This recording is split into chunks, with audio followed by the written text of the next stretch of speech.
It's a constant storm to try to figure out what you're about. And you change. At 26, you're all about the hustle. You're going to be a billionaire, this and that. And then you go to the bar one night and you fall in love. And it changes what you care about, right? And then you have a child. And then this happens and then that happens. Things change. You just have to always consistently try to figure out what's driving you, and not because other people are watching, and not because that's what your dad wants, and not that because that's what you said was going to happen and it doesn't look like it and your family's going to judge you. You just have to be as real with yourself as possible. And that is a very difficult struggle. But when you're not, you create enormous vulnerability and unhappiness. Truthful conversations redeem people. Because if you come to a clinical psychologist whose worth is salt, you have a truthful conversation. The conversation is, well, here's what's wrong with my life, and here's what caused it. You know, maybe it takes a year to have that conversation, and here's how it might be fixed. Here's what a beneficial future might look like. And so it's a completely honest conversation if it's working well. And all that's happening in the conversation is that the two people involved are trying to make things better. That's the goal. Let's see if we can have a conversation that will make things better. I think one of the factors in the resistance to these ideas of discipline and of taking responsibility for yourself is people recognizing that they're not doing that in their own lives, and they get upset, and instead of looking internally, they try to attack the thing that's upsetting them. They attack your message. They attack the philosophy behind it rather than look internally and objectively and having some sort of introspective point of view where you go, okay, am I reacting to this because this resonates? Like I'm missing this aspect of my life? Does this diminish me? Or is this guy pointing something out that I can benefit from? Very few people are willing to do that. Very few people are willing to take that critical moment to look at their own behavior and look at their own thought process and wonder if the actual adverse reaction they have to this person's message is because they know that they're wrong. Start the process of becoming much more honest with yourself. It will help you make much better decisions, and it will help you in the long run. It may not taste as fun or as glamorous in the short term, but it will put you in a much better position. Stop doing the things that you know are wrong that you could stop doing. Right? So it's a fairly limited attempt. First of all, we're not going to say that you know what the good is or what the truth is in any ultimate sense. But we will presume that there are things that you're doing that for one reason or another you know are not in your best interests. There's something about them that you just know you should stop. They're kind of self-evident to you. Other things you're going to be doubtful about. You're not going to know which way is up and which way is down. But there are things that you're doing that you know you shouldn't do. Now, some of those you won't stop doing. For whatever reason, you don't have the discipline, or maybe there's a secondary payoff, or you don't believe it's necessary, or it's too much of a sacrifice, or you're angry or resentful or afraid, who knows. But there's another subset that you could stop doing. It might be a little thing. Well, that's fine. Stop doing it and see what happens. And what'll happen is your vision will clear a little bit. And then something else will pop up that you will also know you should stop doing and that you could stop doing. And you could do that repeatedly for an indefinite period of time. And you know, that doesn't necessarily mean that you're going to ever be able to formulate a clear and final picture of what constitutes the truth and the good. But it does mean that you'll be able to continually move away from what's untruth and what's bad. And you know, that's not a bad start. You write in the book, there is no faith and no courage and no sacrifice in doing what is expedient. What do you say to those viewers that don't pursue their dreams and are locked in their careers because they are too afraid to take risks and pursue something meaningful? Well, the first thing I would say is, well, you should be afraid of taking risks and pursuing something meaningful. But you should be more afraid of staying where you are if it's making you miserable. You're paying a price by sitting there being miserable. You might say, well, the devil I know is better than the one I don't. It's like, don't be so sure of that. The clock is ticking. Yeah, and if you're miserable in your job now and you change nothing, in 5 years you'll be much more miserable and you'll be a lot older. But isn't it a luxury to pursue what is meaningful? Our viewers have mortgages, they have children, they have payments and loans. It's a luxury to pursue because we lack the resources. Well, I don't remember now, I'm not talking about what makes you happy. It's a luxury to pursue what makes you happy. It's a moral obligation to pursue what you find meaningful. And that doesn't mean it's easy. It might require sacrifice. If you need to change your job too, let's say you have a family and children and a mortgage, you have responsibilities. You've already picked up those responsibilities. You don't just get to walk away scot-free and say, well, I don't like my job, I quit. That's no strategy. But what you might have to do is you think, well, this job is killing my soul. All right, so what do I have to do about that? Well, I have to look for another job. Well, no one wants to hire me. It's like, okay, maybe you need to educate yourself more. Maybe you need to update your curriculum vitae, your resume. Maybe you need to overcome your fear of being interviewed.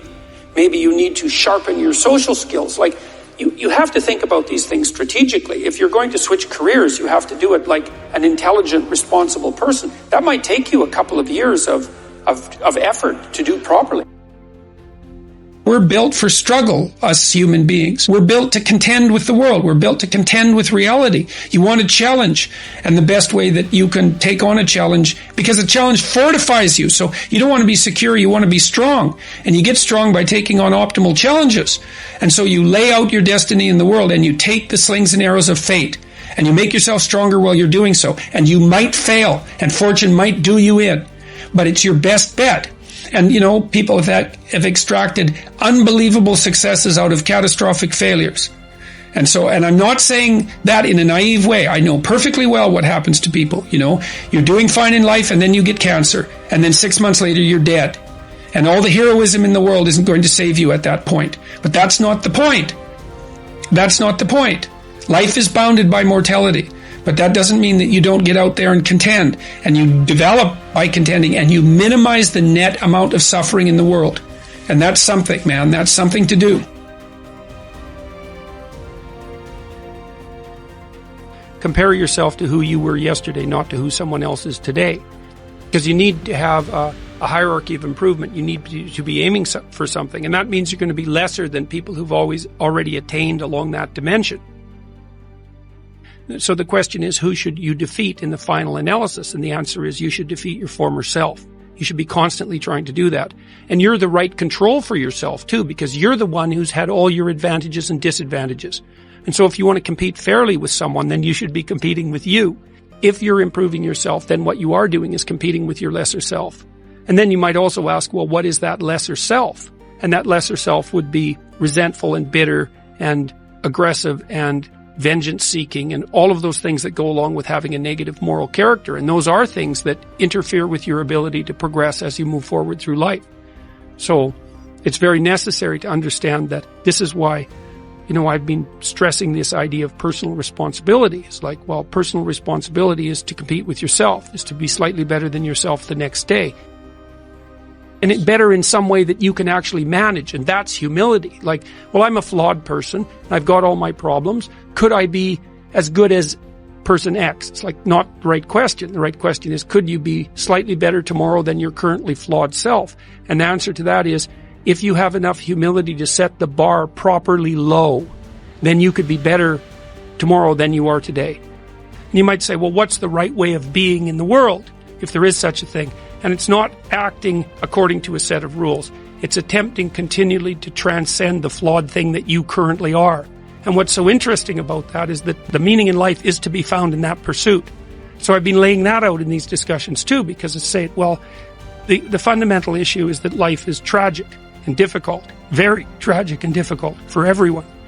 And it's also tainted by malevolence, because no matter how things are tragic and difficult, but there's always some stupid thing that you could do or someone else could do that could make it even worse than it has to be. So that's life. And you need an antidote to that, because that can embitter you. Constant contact with that. Just the tragedy, but the tragedy combined with betrayal and malevolence, that makes it even worse, especially if it's self-induced. Okay, so you need something to set against that so you don't get bitter and resentful. Well, what do you set against that? Doing something worthwhile. By your own definition, say. You need some reason to get the hell out of bed on a terrible day because you've got something good to do. Well, what's the best thing you can do? Transcend your current wretched and miserable self. There's meaning to be found in that, and that's a meaning that's associated with responsibility. One of the things that I've been trying to lay out clearly is that life is hard. It's tainted by malevolence and betrayal. That can make you bitter. You need a meaning to offset that. Where's the meaning to be found? Not in rights, not in impulsive pleasure, but in responsibility. You take responsibility for yourself, so you take care of yourself. If you're good at it, you have some excess left over to take care of your damn family. If you're good at both of those, then you have some excess left over to take care of your community. Those are heavy burdens. You pick up the burdens, you find that's meaningful. The best way to pick up the burden is to continually improve yourself, and that's where the meaning is to be found. And so that meaning is in the continual self-transcendence. That's letting your old self die and the new self be reborn. Even if things are going really well for you now, there's going to be a time in the future where things are rough. You know, you're going to be ill, family member's going to be ill, a dream is going to fall apart, you're going to be uncertain about your employment status, like the flood is coming, right? The apocalypse is coming. It's always the case in life. And you have to be prepared for it, and the question is how to prepare for it. And the answer to that is to find a way of being that works even under the direst of circumstances. You've got the possibility to slowly raise yourself out of the mire. You've got the possibility to do just what the fighter does when he's defeated, which is to say, well, regardless of the circumstances that might have led to my defeat, like even if there were errors on the part of the referee, this is no time to whine about it. This is a time to take stock of what I did wrong so that I could improve it into the future. And that's the right attitude. The point is, your best strategic position is, how am I insufficient and how can I rectify that? That's what you've got. And the thing is, you are insufficient and you could rectify it. Both of those are within your grasp if you aim low enough. And I don't mean don't aim, and I don't mean don't aim up, but you have to accept the fact that you can set yourself a goal that you can attain, and there's not going to be much glory in it to begin with. Because if you're not in very good shape, the goal that you could attain tomorrow isn't very glorious. But it's a hell of a lot better than nothing, and it beats the hell out of bitterness, and it's way better than blaming someone else. It's way less dangerous. And you could do it. And what's cool about it, it's one step on a very long journey. And it starts to compound on you. So a small step today puts you in a position to take a slightly bigger step the next day. And then that puts you in a position to take a slightly bigger step the next day. And you do that for 2 or 3 years, man, you're starting to stride. I don't know how many people have come and told me. It's so strange. They said, well, I started making my bed and that made all the difference. It's like, well, yeah, you decided to aim up, man. And the first concrete instantiation of that was that you made your bed. And you think, well, that's nothing heroic. It's like, no, but aiming up is heroic. That's something. And then lowering yourself to the point where you're not above the mess in your room. You know, you're not superordinate to that. You lower yourself so that you straighten up. You're grateful for what you have right in front of you, and you take care of it and you put it in order. It's like all of a sudden things start to get better. And one of the reasons that audiences are responding to what I've been saying in my lectures and what I've been writing about is that I don't tell people that they're okay the way they are. No, I say, no, you could be way more than you are. And they're relieved about that, you see, because if you're in a dark and terrible place and someone says you're okay the way you are, then you don't know what to do about that. It's like, no, I'm not. I'm having a terrible time and I'm hopeless. You're okay the way you are. Well, then what? That's it? That's where I am? And what do you want to tell a young person? You're 17. You're okay the way you are. It's like, no, you're not. You got 60 years to be better. And you could be way better. You could be incomparably better across multiple dimensions. And in pursuing that better, that's where you'll find the meaning in your life. And that will give you the antidote to the suffering. This is the trick, though. You have to pick a path of discipline. What path of discipline you have to pick is a different issue. So there could be a rule. The rule might not be follow this rule. The rule might be you have to follow some rules. So it's a meta rule. And the meta rule is you have to discipline yourself. And the issue is, well, how? That's not really the relevant question. You can pick a disciplinary path. That's why I often tell my clients, especially young people, they say, well, I don't know what to do. It's like, that's okay. Nobody does. Go do something. Do the best thing that you can think of. Put the best plan you have into practice. It's not going to be perfect, and it will change along the way. But it will change partly because you become disciplined pursuing the path. And as you become disciplined, you become wiser. And as you become wiser, you become able to formulate better and better plans. So you can start vaguely and confused and develop a plan that's not so great, and you start to implement it, and then you accrue incremental wisdom as you implement your flawed plan. And that enables you to fix the plan. And so that's part of that process of incremental self-improvement as well. Imagine you only have $100,000 to go buy a house. And so you go look at this house, and it's like, Jesus, this house, man, it's like it needs a lot of work. It's like, well, that's all you've got. Well, are you going to pretend that the house is okay the way it is? Or are you going to look for where it's rotten and where the plumbing doesn't work and where the stove doesn't work? You have to go and look and see where everything needs to be fixed. And that is harsh, man. And then in order to do that properly, someone has to have taught you, look, you aren't your problems. You're most fundamentally that which, if it confronts its problems, can solve them. And that's the hero myth in a nutshell, by the way. The hero is the person who confronts horrible, chaotic potential and tames it and makes something of it, right? That's the fundamental human story. But the problem is that you have to face what you don't want to face in order to fix it. So you look at all the things about yourself that need to be burned off, that need to be dispensed with. And that, man, especially at the beginning, especially if you're screwed up, that may be like 95% of you. It's not pleasant. But if you know that you're the thing that can transcend your problems, most fundamentally, if you know you're the thing that, if it faces the problems, can transcend them, then you have the faith that would enable you to take stock of who you are. My daughter was very ill when she was a kid, but particularly when she was a teenager. She had a very terrible time of it. She had juvenile rheumatoid arthritis, and when she was between the ages of 14 and 16, it first destroyed her hip, which had to be replaced, and then it destroyed the ankle on her other leg, which had to be replaced. And she walked around for 2 years on broken legs, and she was taking massive doses of opiates and could hardly stay awake. And and as a test of your faith, there's almost nothing that's more direct than a serious illness inflicted upon an innocent child, right? And so the chapter's a meditation on that, and also on what to do in a situation like that, because everyone is going to have a situation like that in some sense, because you'll be faced with illness in the people that you love and in crisis. And so it's a practical guide to coping with those sorts of things. And one of the things you do when you're overwhelmed by crisis is you shorten your time frame. It's like you can't think about next month. Maybe you can't even bloody well think about next week, or maybe not even tomorrow. Because now is just so overwhelming that that's all there is. It's like, and that's what you do. You cut your time frame back until you can cope with it. And if it's not the next week that you see how to get through, then it's the next day. And if it's not the next day, then it's the next hour. And if it's not the next hour, then it's the next minute. And people are very, very, very, very tough. And it turns out that if you face things that you can put up with a lot more than you think you can put up with, and you can do it without becoming corrupted. You have to be alert when you're suffering. You have to be alert to the beauty in life, the unexpected beauty in life. And, you have to look for that little bit of sparkling crystal in the darkness when things are bad. You have to look and see where things are still beautiful and where there's still something that's sustaining. You narrow your time frame and you be grateful for what you have, and that can get you through some very dark times. And maybe even successfully if you're lucky. But even if unsuccessfully, then maybe it's only tragic and not absolute hell. And you can do that, in the worst situation. You can make it only tragic and not hell. And there's a big gap between tragedy and hell. There's nothing worse at a deathbed than to see the people there fighting.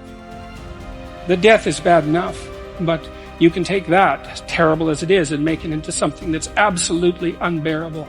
And maybe I think, and this is sort of what I closed the book with, is this idea is that if we didn't all attempt to make terrible things even worse than they are, then maybe we could tolerate the terrible things that we have to put up with in order to exist. And maybe we could make the world into a better place. My experience is with people that we're probably running at about 51% of our capacity. You can think about this yourselves. I often ask undergraduates, how many hours a day you waste or how many hours a week you waste. And the classic answer is something like 4 to 6 hours a day. You know, inefficient studying, watching things on YouTube that not only do you not want to watch, that you don't even care about, that make you feel horrible about watching after you're done. That's probably 4 hours right there. You know, you think, well, that's 25 hours a week. It's 100 hours a month. That's 2.5 full work weeks. It's half a year of work weeks per year. And if your time is worth $20 an hour, which is a radical underestimate, it's probably more like 50 if you think about it in terms of deferred wages. If you're wasting 20 hours a week, you're wasting $50,000 a year. And you are doing that right now. And it's because you're young, wasting $50,000 a year is a way bigger catastrophe than it would be for me to waste it, because I'm not going to last nearly as long. And so if your life isn't everything it could be, you could ask yourself, well, what would happen if you just stopped wasting the opportunities that are in front of you? You'd be who knows how much more efficient? 10 times more efficient. 20 times more efficient. That's the Pareto distribution. You have no idea how efficient people get. It's off the charts. Best thing you can do is teach people to write, because there's no difference between that and thinking. And one of the things that just blows me away about universities is that no one ever tells students why they should write something. It's like, well, you have to do this assignment. Well, why are you writing? Well, you need the grade. It's like, no. You need to learn to think. Because thinking makes you act effectively in the world. Thinking makes you win the battles you undertake. And those could be battles for good things. If you can think and speak and write, you are absolutely deadly. Nothing can get in your way. So that's why you learn to write. It's like, and I can't believe that people aren't just told that. It's like, it's the most powerful weapon you can possibly provide someone with.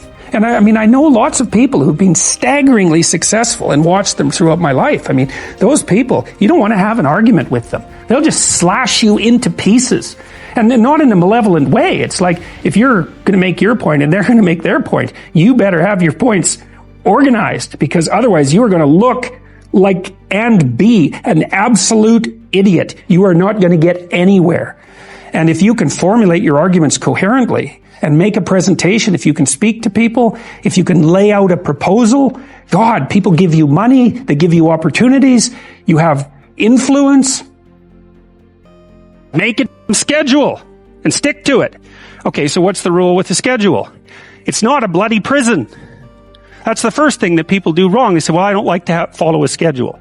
It's like, well, what kind of schedule are you setting up? Well, I have to do this, then I have to do this, then I have to do this, you know, and then I just go play video games, because who wants to do all these things that I have to do? It's like, wrong. Set the schedule up so that you have the day you want. That's the trick. It's like, okay, I've got tomorrow. If I was going to set it up so it was the best possible day I could have, practically speaking, what would it look like? Well, then you schedule that. And obviously there's a bit of responsibility that's going to go along with that, because if you have any sense, one of the things that you're going to insist upon is that at the end of the day, you're not in worse shape than you were than at the beginning of the day, right? Because that's a stupid day. If you have a bunch of those in a row, you just dig yourself a hole and then you bury yourself in it. It's like, sorry, that's just not a good strategy. It's a bad strategy. So maybe 20% of your day has to be responsibility and obligation, or maybe it's more than that, depending on how far behind you are. But even that, you can ask yourself, okay, well, I've got these responsibilities. I have to schedule the things in. What's the right ratio of responsibility to reward? And you can ask yourself that, just like you'd negotiate with someone who is working for you. It's like, okay, you got to work tomorrow. Okay, so I want you to work tomorrow. And you might say, okay, well, what are you going to do for me that makes it likely that I'll work for you? Well, you could ask yourself that, you know. So maybe you do an hour of responsibility and then you play a video game for 15 minutes. I don't know, whatever turns your crank, man. But, you know, you have to negotiate with yourself and not tyrannize yourself. Like you're negotiating with someone that you care for, that you would like to be productive and have a good life. And that's how you make the schedule. It's like, and then you look at the day and you think, well, if I had that day, that'd be good. Great. You know, and you're useless and horrible, so you'll probably only hit it with about 70% accuracy, but that beats the hell out of 0. right? And if you hit it even with 50% accuracy, another rule is, well, aim for 51% the next week, or 50.5% for God's sake, or because you're going to hit that position where things start to loop back positively and spiral you upward.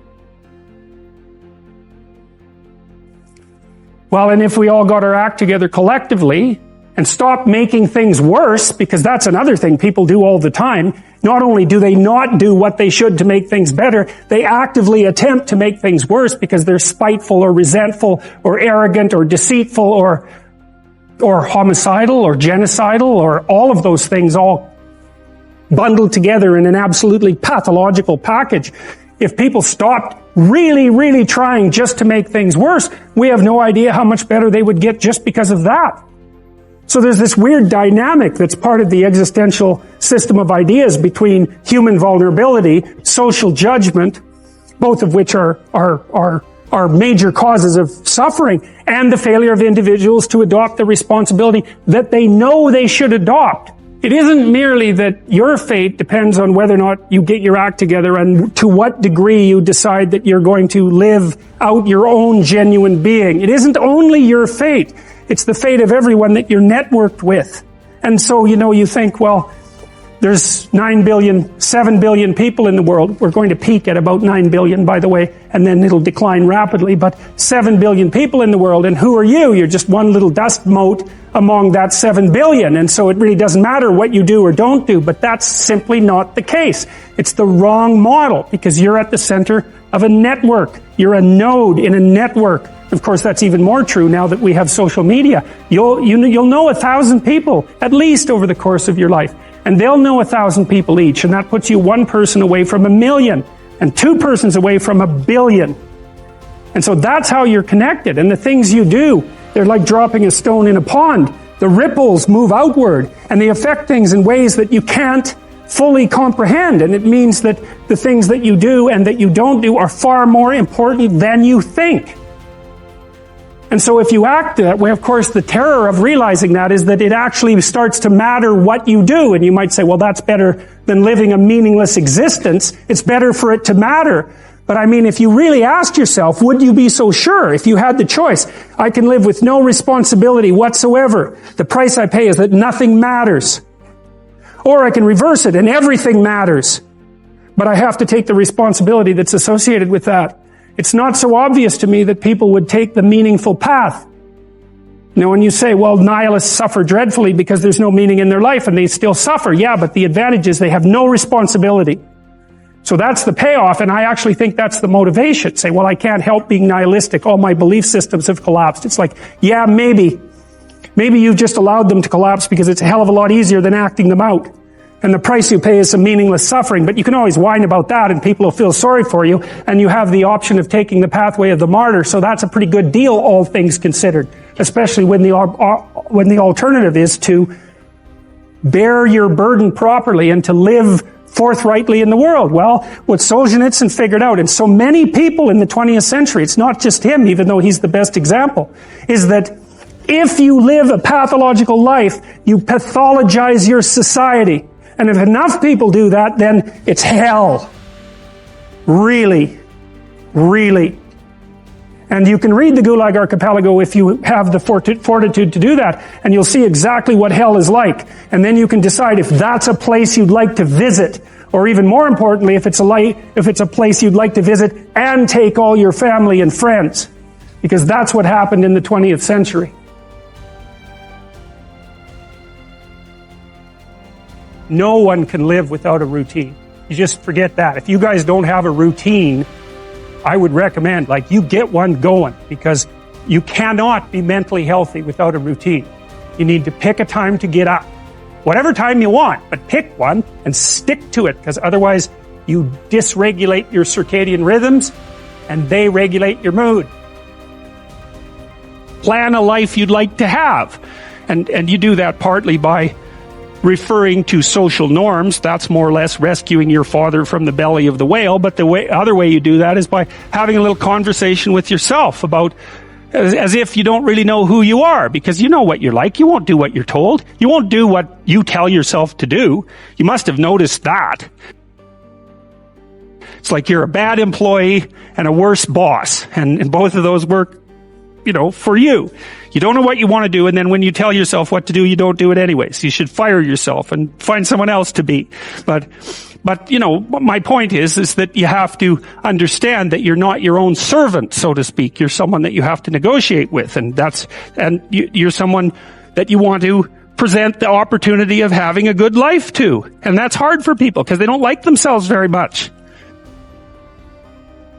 So, they're always like cracking the whip and then procrastinating, and cracking the whip and then procrastinating. And it's like, God, it's so boring and such a pathetic way of spending your time. I think what you have to do, and this is part of humility, is you have to look around you within your sphere of influence, like the direct sphere of influence, and fix the things that announce themselves as in need of repair. But one of the main reasons that people don't get what they want is because they don't actually figure out what it is. And the probability that you're going to get what would be good for you, let's say, which would even be better than what you want, right? Because, you might be wrong about what you want, easily. But maybe you could get what would really be good for you. Well, why don't you? Well, because you don't try. You don't think, okay, here's what I would like if I could have it. And I don't mean in a way that you manipulate the world to force it to deliver you goods for status or something like that. That isn't what I mean. I mean something like, imagine that you were taking care of yourself like you were someone you actually cared for. And then you thought, okay, I'm caring for this person. I would like things to go as well for them as possible. What would their life have to be like in order for that to be the case? Well, people don't do that. They don't sit down and think, all right, let's figure it out. You've got a life. It's hard, obviously. It's like 3 years from now, you can have what you need. You got to be careful about it. You can't have everything. You can have what would be good for you, but you have to figure out what it is, and then you have to aim at it. Well, my experience with people has been if they figure out what it is that would be good for them, and then they aim at it, then they get it. And it's strange because it's a strange thing. It's not quite that simple because, you may formulate an idea about what would be good for you, and then you take 10 steps towards that, and you find out that your formulation was a bit off, and so you have to reformulate your goal. So you're kind of going like this as you move towards the goal. But a huge part of the reason that people fail is because they don't ever set up the criteria for success. And so, since success is a very narrow line and very unlikely, the probability that you're going to stumble on it randomly is 0. And so there's a proposition here, and the proposition is, if you actually want something, you can have it. Now the question then would be, well, what do you mean by actually want? And the answer is that you reorient your life in every possible way to make the probability that will occur as certain as possible. And that's a sacrificial idea, right? It's like, you don't get everything. Obviously. But maybe you can have what you need. And maybe all you have to do to get it is ask. But the asking isn't a whim or today's wish. It's like, you have to be deadly serious about it. You have to think, okay, like, I'm taking stock of myself. And if I was going to live properly in the world, and I was going to set myself up such that being would justify itself in my estimation, and I don't mean as a harsh judge, exactly what is it that I would aim at? Sit on your bed one day and ask yourself, what remarkably stupid things am I doing on a regular basis to absolutely screw up my life? And if you actually ask that question, but you have to want to know the answer, right? Because that's actually what asking the question means. It doesn't mean just mouthing the words. It means you have to decide that you want to know. You'll figure that's out so fast it'll make your hair curl.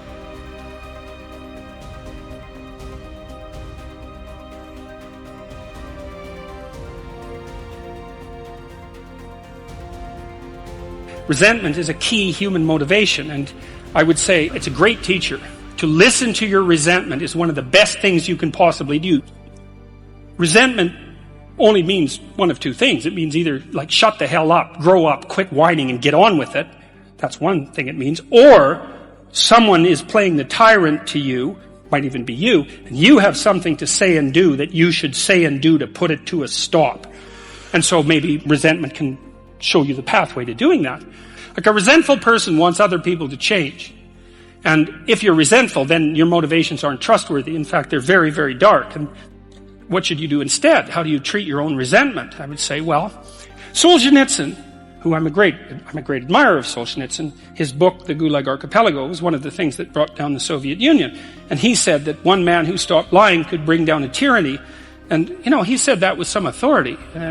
He said when he was in the Gulag camps, meditating on how the hell he got there, and he had a rough life, man. I mean, first of all, he was on the Russian front at the beginning of World War II, and then he was thrown in the Gulag camps, and that was just the beginning of his adventures, man. He had a rough life. And he was in the camps, and he was thinking, what the hell? How did I get here? What's going on? And he had Hitler and Stalin to blame, right? So if you need someone to blame, man, Hitler and Stalin, that's great. But that isn't what he did. He said he meditated for a while once he realized that he might have something to do with, in some strange way, with the way things turned out for him. And he said he went over his life with a fine-tooth comb in his memory. He thought, okay, where did I go wrong? But by my own judgment, when there was a path in front of me, when did I take the path that I knew I shouldn't take? Because you all know that, right?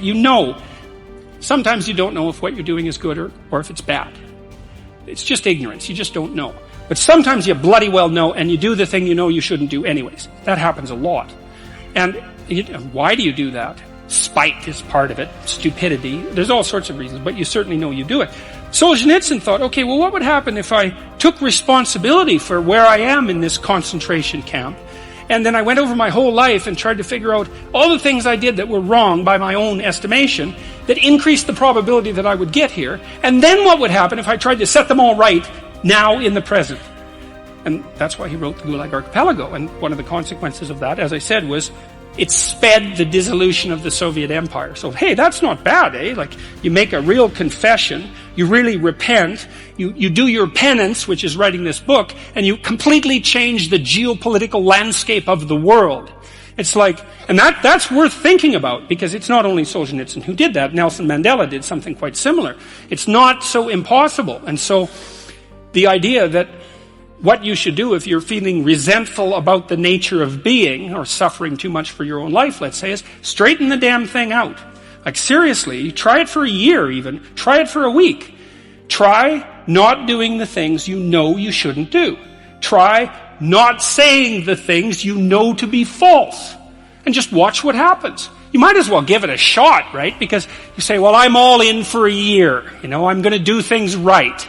And then I'll just stand back and I kind of watch how things unfold. And maybe I'll reconsider at the end of that year. It's like, try it. Try it. I mean, I would say I've had thousands of letters now from people who are saying, hey, I tried that, and hey, it worked. I read this great line in a T.S. Eliot play called The Cocktail Party. And in it, this woman comes up to a psychiatrist and she says, I'm having a really rough time of it. I'm suffering badly. My life is not going well. And then she says, I hope that there's something wrong with me. And the psychiatrist says, well, what the hell do you mean by that? And she says, well, here's how I look at it. There's either something wrong with the world, and I'm just in it, and that's how it is. And then, what am I going to do about that? Because it's the whole world. Or maybe I could be fortunate and there's something wrong with me that's causing all this unnecessary suffering. And if I could just set it right. I could learn and I could set it right. And so, I've been thinking about that for a very long time. And I think, if your life isn't going the way it is, you can find someone else to blame, which is pretty convenient for you and also relatively easy. Or you could think, okay, I don't like life. I don't like the way my life is unfolding. Maybe I don't like life in general because it's tragic and tainted with evil. How do I know if my judgment is accurate?